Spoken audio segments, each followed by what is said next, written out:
បងប្អូននេះទឹកឃ្មុំបងប្អូននេះទឹកឃ្មុំព្រៃបងប្អូនតែខ្ញុំយកមកច្រកដបអញ្ចេះបងប្អូនណាហ្នឹងហើយមានតែប៉ុណ្្នឹងទេ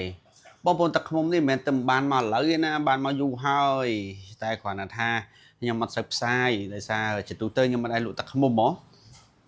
អញ្ចឹងទេខ្ញុំចង់បញ្ជាក់ជូនថានេះគឺជាទឹកឃ្មុំព្រៃបងប្អូនមកពីមណ្ឌលគិរីសុទ្ធធានាគុណភាពជូនណាទឹកឃ្មុំនេះសុទ្ធធម្មជាតិមិនមែនសុទ្ធចិញ្ចឹមបងប្អូនណាសុទ្ធធម្មជាតិមកពីមណ្ឌលគិរីអញ្ចឹងសម្រាប់ពុកម៉ែបងប្អូនដែលត្រូវការទឹកឃ្មុំយកទៅប្រើប្រាស់មិនថាប្រើប្រាស់ជាមួយអីទេអាចកំងបានបងប្អូននេះមានតែប៉ុណ្្នឹងទេអត់ច្រើនប្រហែលទេបងប្អូនមានប៉ុណ្ណឹងតាមពិតដូចខ្ញុំបញ្ជាក់ជូនចឹងសម្រាប់ទឹកឃ្មុំនេះបានមកយូរហើយតែគ្រាន់តែថាខ្ញុំអត់ដែលផ្សាយខ្ញុំអត់សូវផុសអញ្ចឹងបងប្អូនប្រហែលជាអត់ដឹងទេ